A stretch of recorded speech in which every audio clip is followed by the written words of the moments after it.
Bismillahirrahmanirrahim. Assalamualaikum warahmatullahi wabarakatuh. Kami dari kelompok 8 yang akan mempresentasikan tentang analisis prospektif yang beranggotakan saya sendiri, Nadira Pando, Saya Viral Rehani. Saya Mayang Sari. Saya Regita Virgiana. Saya Meliana Bella. Saya Luciana Dewi. Dan saya Maria Alfia.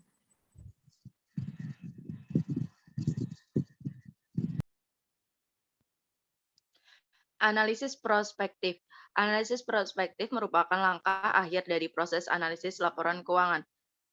Analisis tersebut hanya dapat dilakukan setelah laporan keuangan historis disesuaikan dengan benar untuk merefleksikan kinerja ekonomis perusahaan secara akurat. Analisis prospektif meliputi perkiraan laporan keuangan, laporan laba rugi, dan laporan arus kas. Dan pada akhirnya, analisis prospektif berguna bagi kreditor untuk menilai kemampuan perusahaan untuk memenuhi kebutuhan pelayanan utangnya. Kemudian, untuk pertanyaan, apa manfaat analisis prospektif? Analisis prospektif merupakan inti dari penilaian efek.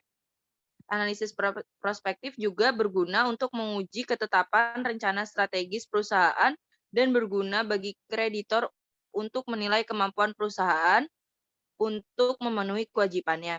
Kemudian langkah-langkah apa saja yang dilakukan sebelum proses dimulai? Sebelum proses dimulai, laporan keuangan dapat disusun kembali untuk menggambarkan realitas ekonomi dengan lebih baik. Penyesuaian dapat mencakup penghapusan barang sementara atau mengalokasikannya kembali ke masa lalu atau masa depan dengan kapitalisasi atau pengeluaran barang yang telah dikapitalisasi oleh manajemen. Penggunaan sewa, operasi, dan bentuk pembiayaan di luar neraca lainnya. Kemudian, next. Proses proyeksi. Pembahasan dimulai dengan contoh komprehensif dari proses proyeksi dengan menggunakan laporan keuangan target corporation. Memproyeksi laporan keuangan. Proses proyeksi dimulai dengan laporan laba rugi, diikuti dengan laporan posisi keuangan dan laporan arus kas. Kemudian proses proyeksi laporan laba rugi. Proses proyeksi dimulai dengan pertumbuhan yang diharapkan pada penjualan. Dalam contoh ini akan menggunakan tren historis untuk memprediksi tingkat penjualan di masa yang akan datang. Adapun informasi yang berasal dari luar sebagai berikut. Tingkat yang diharapkan dari aktivitas makroekonomi, landscape kompetitif, kemudian yang terakhir buaran toko baru dan lama.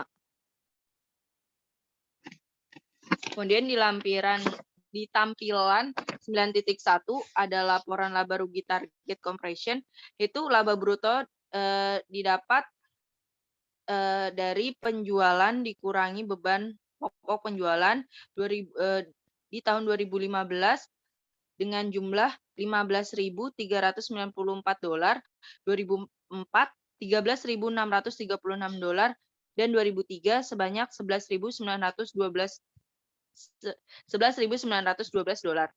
Kemudian laba sebelum pajak, beban penjualan umum dan administrasi dikurangi beban penyusutan dan amortisasi, kemudian dikurangi beban bunga yang berjumlah 2015 itu berjumlah $3.031, 2014 berjumlah $2.603, 2003 berjumlah $2.227. Kemudian saham yang beredar itu di tahun 2005 berasal dari pengurangan laba sebelum pajak, dikurang beban pajak penghasilan, dikurangi laba rugi dari pos luar biasa dan operasi yang dihentikan, dan dikurangi laba neto dengan jumlah 2005 itu berjumlah $891, 2004 berjumlah $912, dan 2003 sejumlah $910. Next.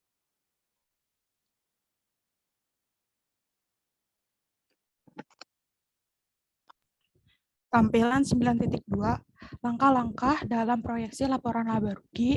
1. Penjualan itu sama dengan $46.839 dikali 1,1145 sama dengan $52.204. Yang kedua itu laba bruto sama dengan $52.204 dikali 32.866% sama dengan $17.157.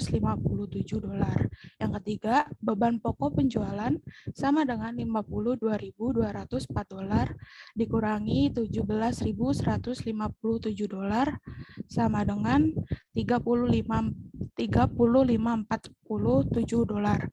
Yang keempat itu penjualan umum dan administrasi sama dengan $52.204 dikali 22,49% sama dengan $11.741.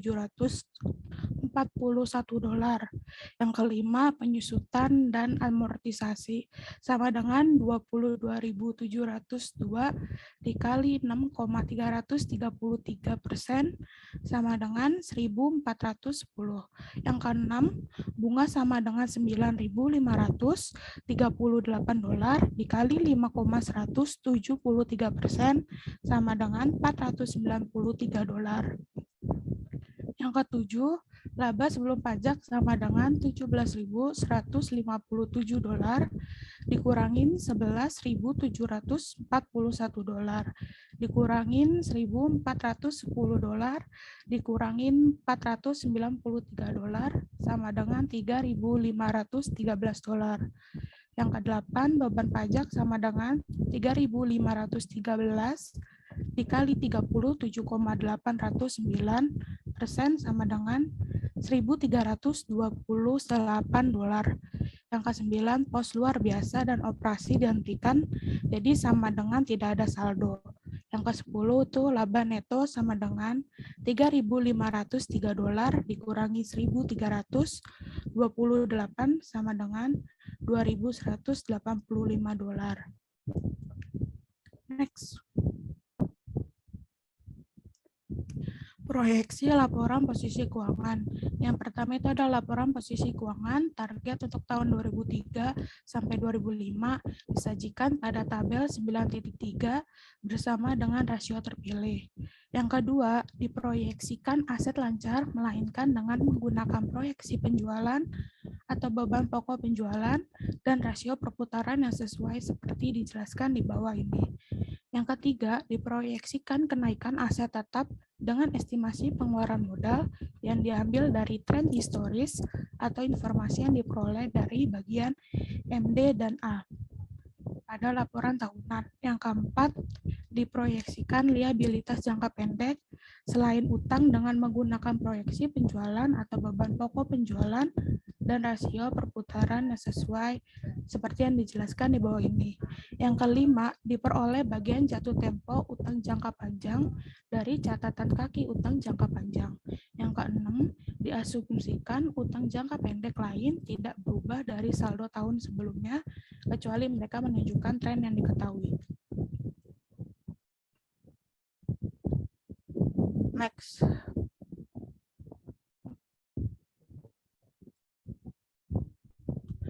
Tampilan 9.3 itu ada laporan posisi keuangan target corporation untuk tahun 2003 sampai 2005.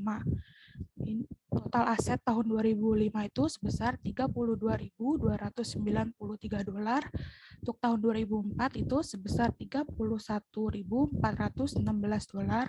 dan untuk tahun 2003 itu sebesar $28.603. Next.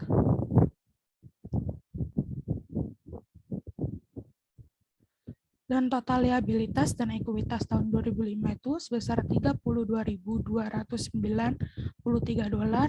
Untuk tahun 2004 sebesar $31.416 dan untuk tahun 2003 itu sebesar $28.603. Untuk rasio terpilihnya itu tingkat pendapatan piutang usaha di tahun 2005 itu sebesar 9.246, di tahun 2004 sebesar 9.090.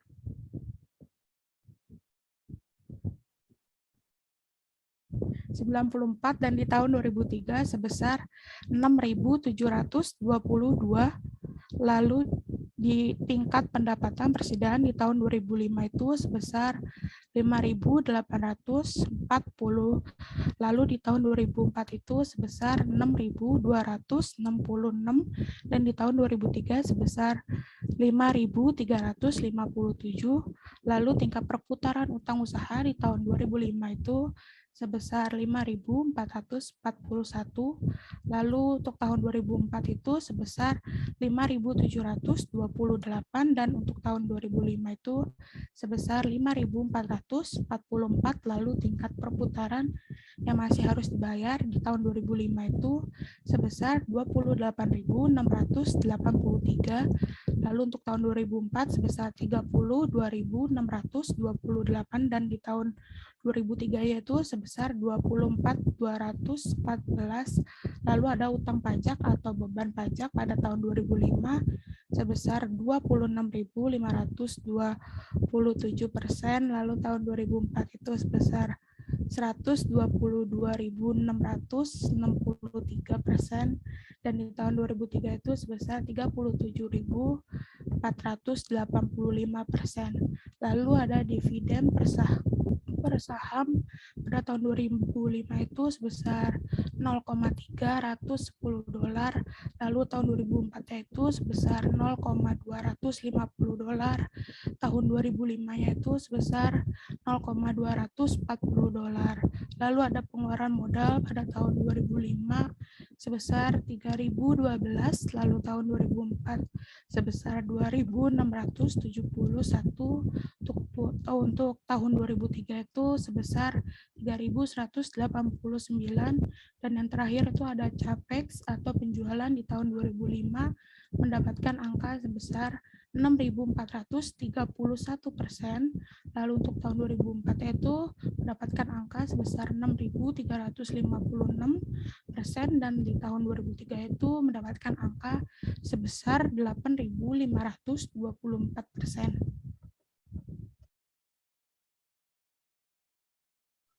Di sini saya akan menjelaskan pertanyaan yang ketiga, yaitu jelaskan langkah-langkah dalam perkiraan laporan posisi keuangan tahun 2006 target operation sesuai dengan ilustrasi tampilan 9.4. Nah, untuk penjelasannya itu yang pertama itu piutang. Piutang sebesar 5.650. Ini dapat dari penjualan sebesar 52.204 dibagi dengan perputaran piutang sebesar 9,24. Untuk yang kedua itu persediaan. Persediaan sebesar 6.001, ini dapat dari beban pokok penjualan sebesar 35.047 dibagi dengan perputaran persediaan, yaitu sebesar 5,84. Yang ketiga yaitu aset lancar lain, ini tidak ada perubahan. Untuk yang keempat itu aset tetap, yaitu sebesar 25.629 dapat dari saldo tahun sebelumnya sebesar 22.272 ditambah dengan estimasi pengeluaran modal atau estimasi penjualan sebesar 52.204 dikali dengan 6,431% dari persentase penjualan. Lanjut untuk yang kelima ini akumulasi penyusutan, yang dimana sebesar 6.822 itu dapat dari saldo sebelumnya sebesar 5.412 ditambah dengan estimasi penyusutan sebesar 1.410. Lanjut untuk yang ke-6 ini aset tetap neto sebesar $18.807 sama dengan ini dapat dari 25.629 dikurang dengan 6.822. Untuk yang ketujuh yaitu aset jangka panjang lain. Ini tidak ada perubahan. Untuk yang ke-8 yaitu utang usaha sebesar $6.441 dapat dari beban pokok penjualan sebesar 35.047 dibagi dengan perputaran utang sebesar 5.441. Untuk yang ke-9 yaitu bagian lancar utang jangka panjang. Ini dapat dari jumlah yang dilaporkan pada catatan kaki utang jangka panjang sebagai bagian yang jatuh tempo pada tahun 2006. Untuk yang ke-10 yaitu biaya yang masih harus dibayar sebesar $1.820 dapat dari penjualan sebesar 52.204 dibagi dengan 28.683, yaitu dapat dari perputaran biaya yang masih harus dibayar. Untuk yang ke-11 ini utang pajak yaitu sebesar $352 dapat dari beban pajak sebesar 1.328 dikali dengan utang pajak atau beban pajak sebesar 26,527%. Yang ke-12 itu pajak penghasilan tangguhan dan liabilitas lain ini tidak ada perubahan. Dan untuk yang ke-13 itu utang jangka panjang sebesar $8.283 dapat dari utang jangka panjang tahun sebelumnya sebesar 9.034 dikurang dengan schedule jatuh tempo periode kini pada langkah ke-9 yaitu sebesar $751. Untuk ke-14 ini saham biasa yaitu tidak ada perubahan. Yang ke-15 yaitu agio saham atau tambahan modal di setor ini tidak ada perubahan. Dan untuk yang ke-16 ini saldo laba itu sebesar $13.054 dapat dari saldo laba tahun sebelumnya ditambah dengan 2.185 yaitu proyek laba neto dikurang dengan $276 yaitu estimasi dividen sebesar $0,31 per lembar saham dikali dengan 891 juta lembar saham. Dan yang terakhir itu kas. Kas ini dapat dari jumlah yang dibutuhkan untuk menyeimbangkan total liabilitas dan ekuitas dikurangi langkah 1 sampai 7. Next.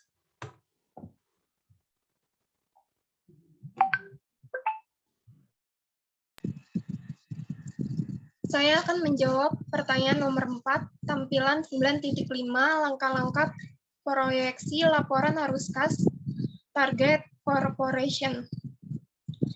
Proyeksi arus kas neto dari operasi sebesar $3.294 yang sebagian untuk mendanai pengeluaran modal sebesar $3.357, lalu pengurangan utang jangka panjang sebesar $504 dan dividen sebesar $276. Defisit yang tersisa menyebabkan pengurangan saldo kas sebesar $843. Lalu untuk kas pada awal periode itu ada di tampilan 9.4, bagian kas tahun 2005, 2006.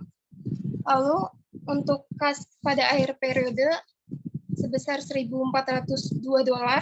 itu dapat dari tampilan 9.4 yang kas estimasi 2006. Next.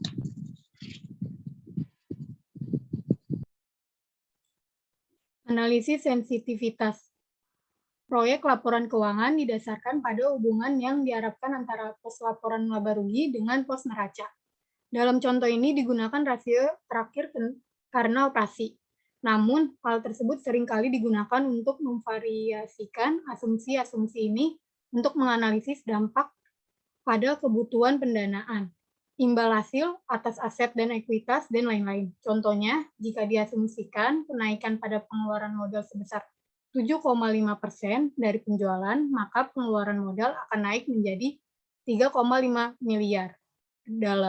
Dan saldo kas akan turun menjadi $845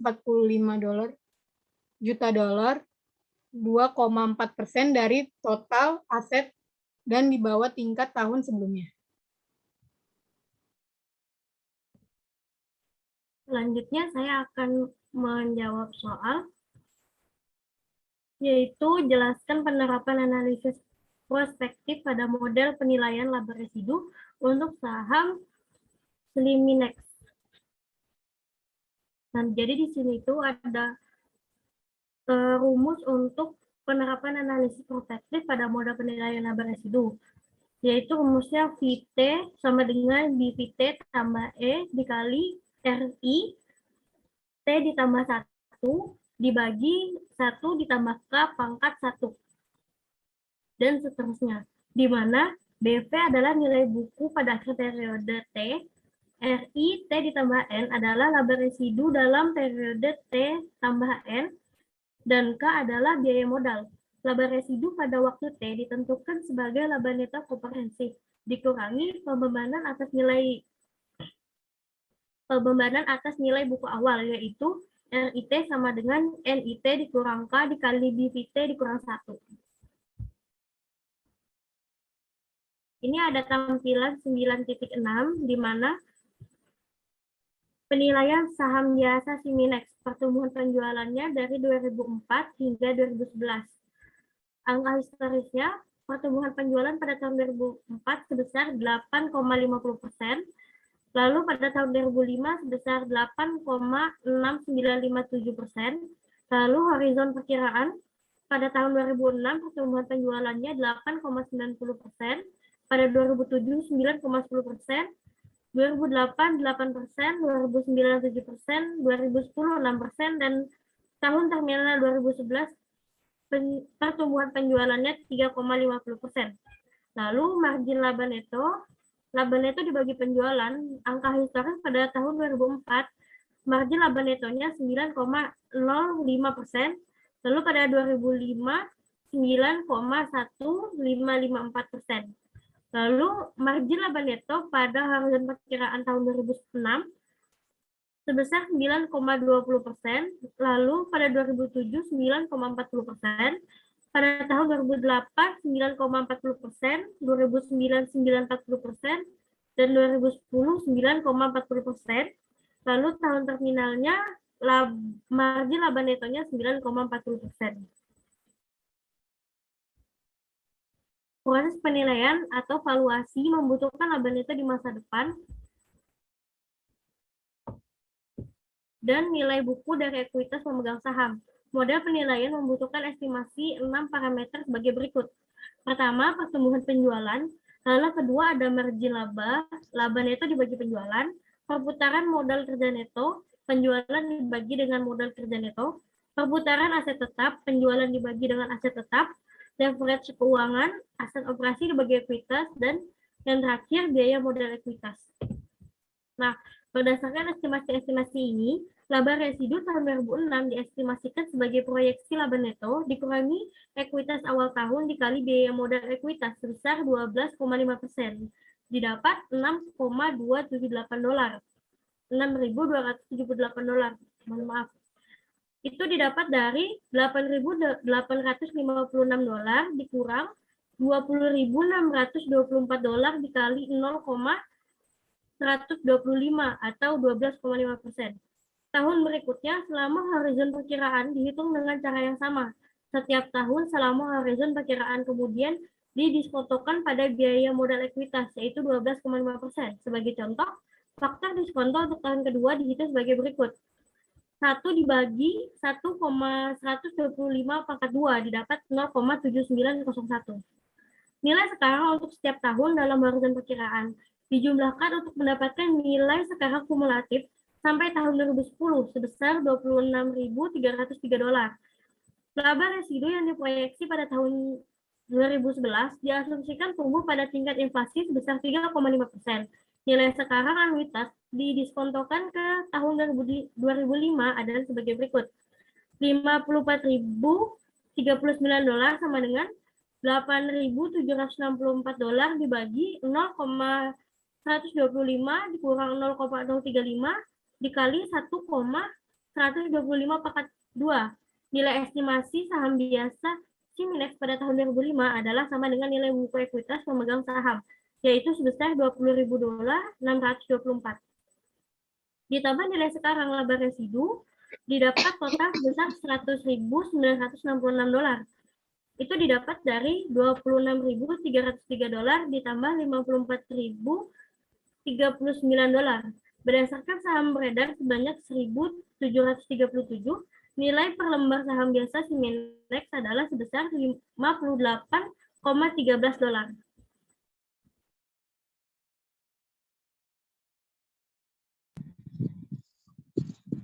Saya akan menjawab soal penjelasan tren penggerak nilai dan ilustrasinya.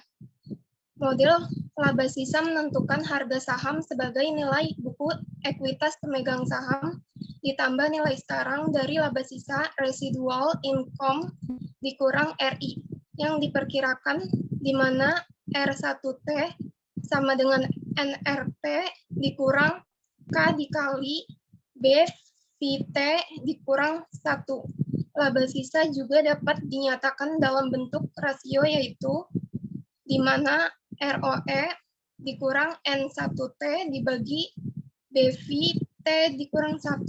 Bentuk ini menekankan kenyataan bahwa harga saham berubah bila ROE tidak sama dengan K. Dalam keseimbangan kekuatan persaingan akan mendorong tingkat pengembalian ROE mendekati biaya K. Sehingga laba abnormal akan hilang. Dengan demikian, estimasi harga saham adalah sebesar proyeksi pengembalian ROE pada nilai jangka panjangnya bagi perusahaan dan industri tertentu. Di sini saya akan menjawab contoh dari tren penggerak nilai. Yang pertama itu di sini pada tampilan 9.7 ini itu mengungkapkan bahwa sebagian pembalikan akan selesai setelah 5 tahun. Nah, hal ini mendukung penggunaan horizon perkiraan selama 5 tahun bagi Siminex karena dampak yang lebih kecil terhadap harga saham setelah titik di mana ROI sama dengan K tanpa mempedulikan asumsi tingkat pertumbuhan penjualan. Nah, ROI dianggap sebagai penggerak nilai atau value driver karena ROI bersifat variabel yang mempengaruhi langsung terhadap harga saham. Terus komponen-komponen ini juga merupakan penggerak nilai dan merupakan dua pos masukan yang diproyeksikan dalam valuasi Siminex. Nah, oleh karena itu, hal ini sangat berguna untuk memahami tingkat pembalikan untuk komponen-komponen ini.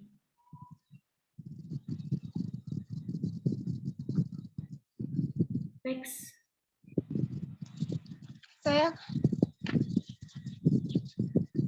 Peramalan jangka pendek.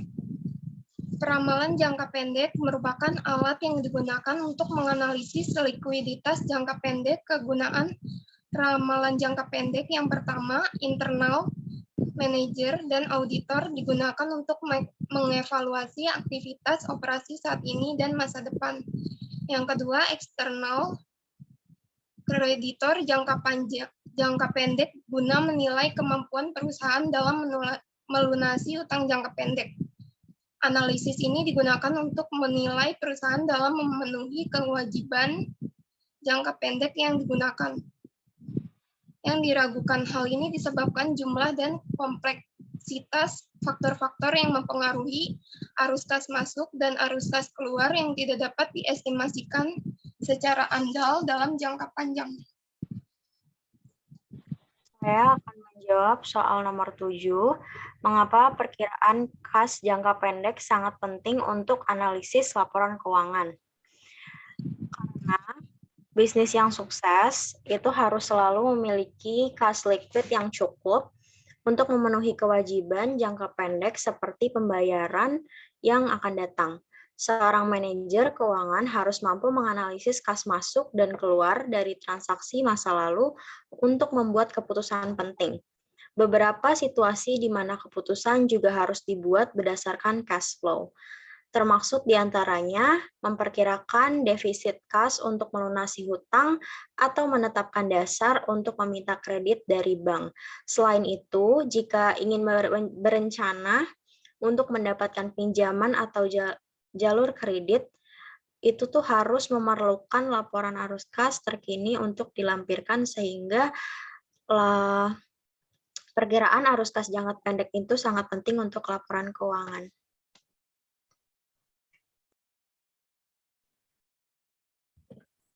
Selanjutnya, pentingnya perkiraan penjualan.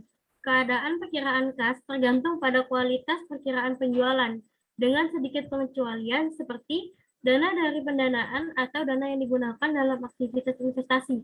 Sebagian besar arus kas berkaitan dan bergantung pada penjualan. Perkiraan penjualan termasuk analisis terhadap yang pertama ada arah dan tren penjualan, kedua ada pangsa pasar, ketiga kondisi industri dan ekonomi, keempat kapasitas produksi dan keuangan, dan yang kelima faktor persaingan. Perkiraan arus kas dengan analisis pro forma. Kewajaran dan kelayakan perkiraan arus kas jangka pendek biasanya diperiksa dengan laporan keuangan pro forma atau pro forma financial statement.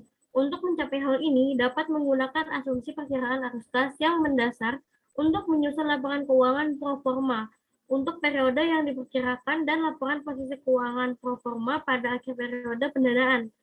Rasio keuangan dan hubungan lainnya diperoleh dari laporan keuangan pro forma dan diperiksa kelayakannya terhadap hubungan historis.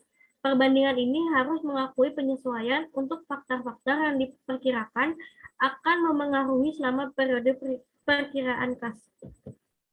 Ilustrasinya, diketahui IT Technologies INC yang baru-baru ini memperkenalkan prosesor elektronik baru yang diterima pasar dengan baik. Manajemen IT memperkirakan penjualan selama 6 bulan mendatang yaitu $100 pada bulan pertama, $125 pada tahun kedua, $150 pada bulan ketiga, $175 pada bulan keempat, $200 pada bulan kelima, dan $250 untuk bulan keenam. Saldo kas pada tanggal 1 Januari tahun pertama adalah $15.000 dan akan terus meningkat sehingga manajemen IT berharap untuk mempertahankan saldo kas bulanan minimum untuk bulan Januari sebesar $20.000, pada bulan Februari sebesar $25, dan untuk bulan Maret sebesar $27.000, lalu untuk bulan April, Mei, dan Juni sebesar $30.000. Bendahara memprediksikan adanya kebutuhan dana tambahan untuk biaya ekspansi penjualan, sehingga ia berharap bahwa peralatan baru senilai $20.000 akan dibeli pada bulan Februari dengan memberikan hasil tagih sebesar $1.000 pada setiap bulannya. Bendahara merencanakan beberapa langkah lebih lanjut untuk mendanai kebutuhan pendanaan. Pertama, ia memperoleh komitmen pendanaan dari perusahaan asuransi untuk membeli obligasi jangka panjang IT senilai $110.000, dikurangi biaya penerbitan sebesar $2.500. Penjualan obligasi ini direncanakan pada bulan April sebesar $50.000 dan bulan Mei sebesar $60.000. Ia juga berencana untuk menjual real estate untuk pendanaan tambahan, termasuk $8.000 pada bulan Mei dan $50.000 pada bulan Juni, serta akan menjual peralatan biaya awal sebesar $250 dengan nilai buku 0 sebesar $250.000 pada bulan Juni. Sebagai langkah pertama, pendanaan mengestimasikan pola penagihan piutang. Penagihan pada bulan penjualan, presentasi dari total penjualannya sebesar 40%, pada bulan kedua 30%, bulan ketiga 20%, bulan keempat 5%, dihapus buku kas sebagai piutang tak tertagih sebesar 5%, sehingga total presentasi dari total piutang adalah 100%. Pola penagihan ini bersama dengan penjualan produk yang diperkirakan memungkinkan bendahara untuk menyusun estimasi penagihan kas sebagai berikut. Estimasi penagihan kas untuk bulan Januari sampai Juni tahun pertama.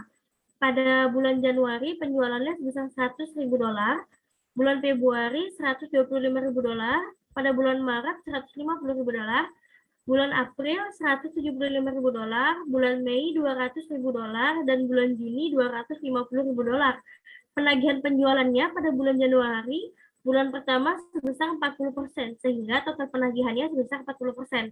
Lalu pada bulan Februari, penagihan penjualan bulan pertama sebesar $50.000, pada bulan kedua $30.000. Didapat total penagihan kasnya pada bulan Februari $80.000. Selanjutnya pada bulan Maret, penagihan penjualan pada bulan pertama sebesar $60.000, lalu pada bulan kedua $37.500, lalu pada bulan ketiga $20.000, sehingga total penagihan kasnya $117.500. Lalu untuk bulan April, bulan pertama Penagihan penjualannya sebesar $70.000, pada bulan kedua $45, pada bulan ketiga $25, dan pada bulan keempat $5. Didapat total penagihan kasnya sebesar $145.000 dan dihapus bukukan sebesar $5. Lalu pada bulan Mei, penagihan penjualannya pada bulan pertama $80.000, pada bulan kedua $52.500, pada bulan ketiga $30.000, dan pada bulan keempat $6.250. Total penagihan kasnya sebesar $168.750 dan dihapus bukukan sebesar $6.250. Selanjutnya, yang terakhir bulan Juni, penagihan penjualan pada bulan pertama sebesar $100.000, pada bulan kedua $60.000, pada bulan ketiga $35.000, dan pada bulan keempat $7.500. Sehingga total penagihan kasnya sebesar $202.500 dan dihapus bukukan sebesar $7.500. Selanjutnya di sini ada estimasi beban untuk bulan Januari sampai dengan bulan Juni tahun ke-1. Nah, di sini IT teknologi ini telah membayar beban-beban tersebut, namun tidak termasuk penyusutan sebesar $1.000. Nah, pengecualian hanya untuk pembelian bahan baku, yang dimana 50% itu dibayar pada bulan terjadinya pembelian, dan 50%-nya lagi itu dibayar pada bulan berikutnya. Untuk persediaan bahan baku, itu pada 1 Januari tahun ke-1 sebesar $57.000. Nah, bendahara itu memperkirakan persediaan bahan baku pada akhir setiap bulan dari bulan Januari sampai Juni tahun ke-1 masing-masing adalah $67.000, terus $67.500, $65.500, nah, $69.000, $67.000, dan $71.000. Nah, next.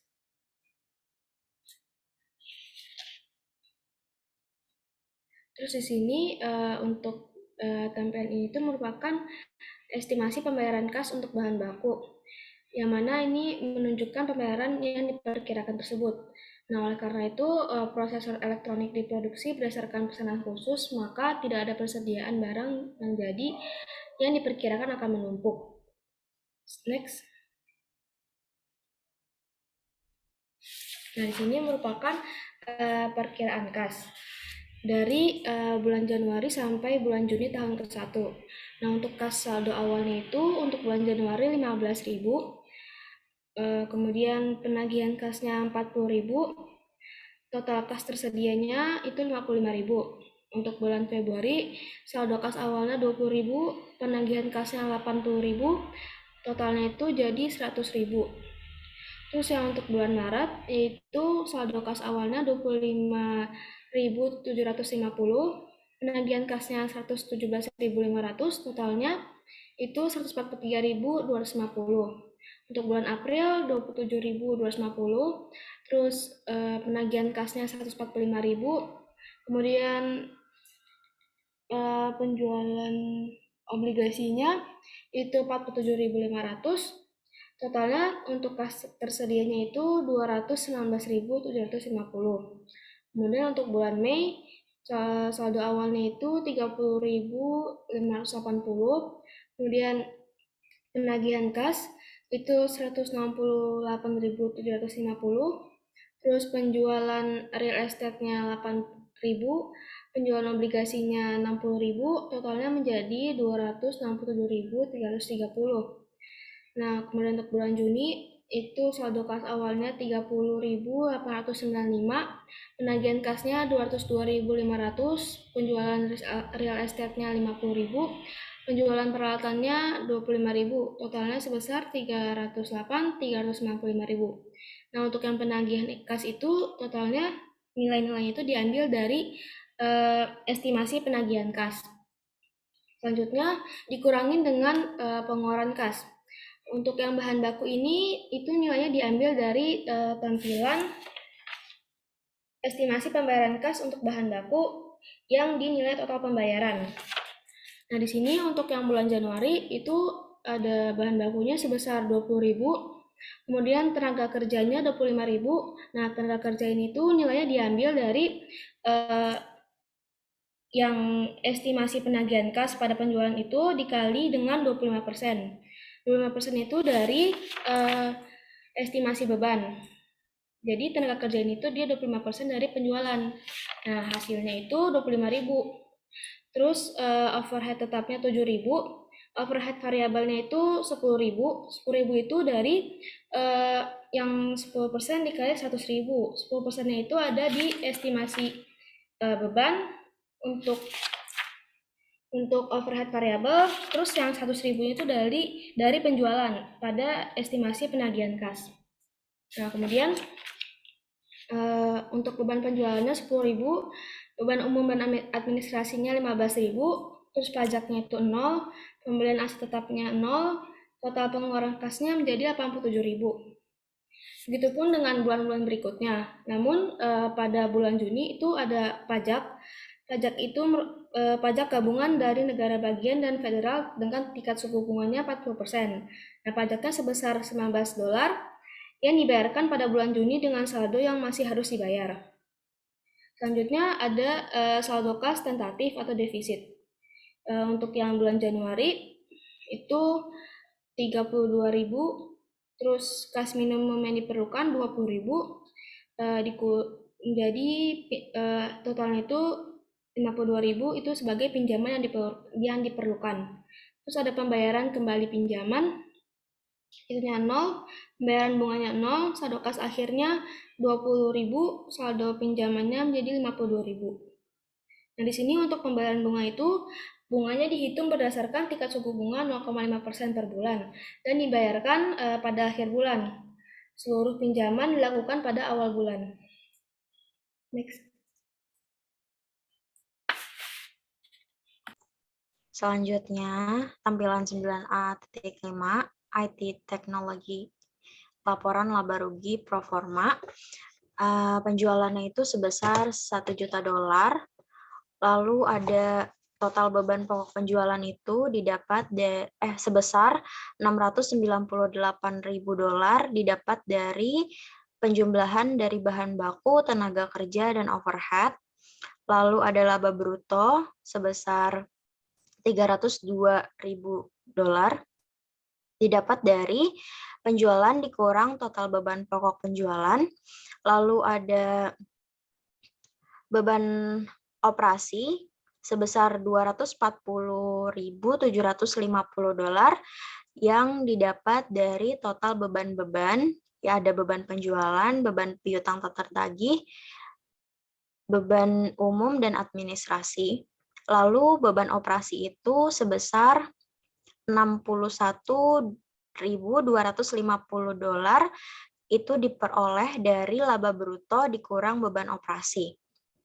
Selanjutnya ada laba sebelum pajak sebesar $83.750 itu diperoleh dari laba operasi ditambah dengan keuntungan penjualan peralatan lalu dikurangi dengan beban bunga sebesar 2.500, lalu laba sebelum pajak dikurangi pajak penghasilan dengan tarif 40% sebesar $33.500 menghasilkan laba neto sebesar $50.250.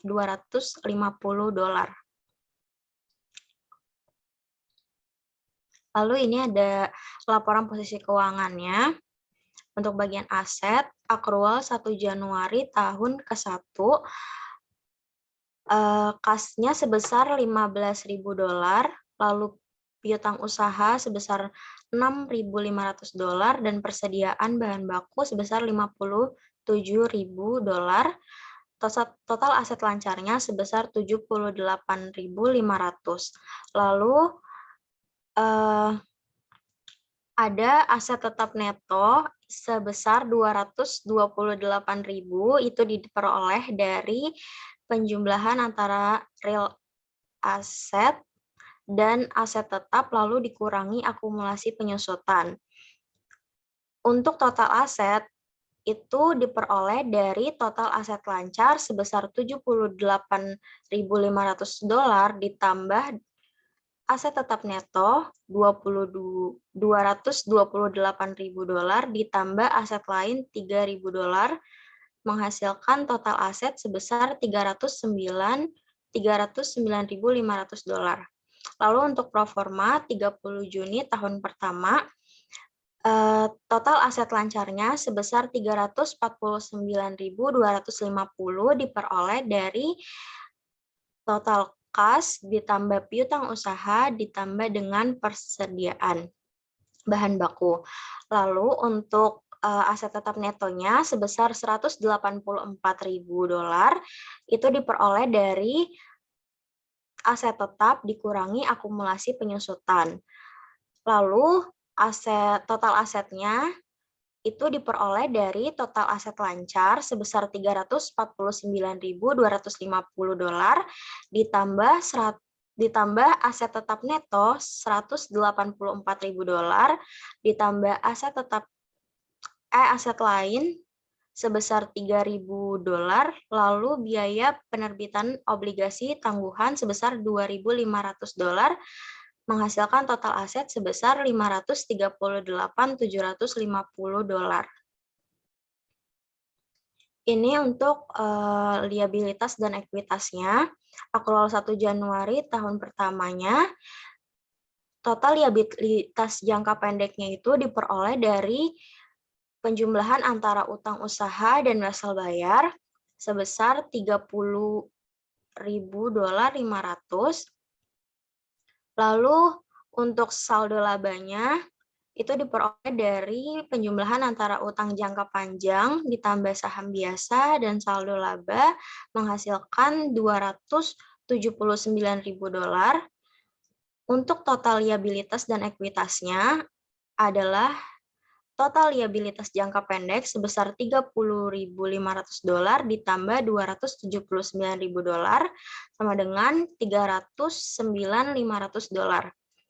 Untuk tanggal 30 Juni tahun pertama, total liabilitas jangka pendeknya sebesar $99.500 diperoleh dari utang usaha ditambah wesel bayar dan pajak yang masih harus dibayar. Lalu saldo labanya sebesar $439.250 diperoleh dari utang jangka panjang, saham biasa, dan saldo laba. Lalu untuk total liabilitas dan ekuitasnya itu diperoleh dari total liabilitas jangka pendek sebesar $99.500 ditambah saldo laba $439.250 sama dengan $538.750. Sekian dari kelompok kami, kurang lebihnya mohon maaf. Wassalamualaikum warahmatullahi wabarakatuh.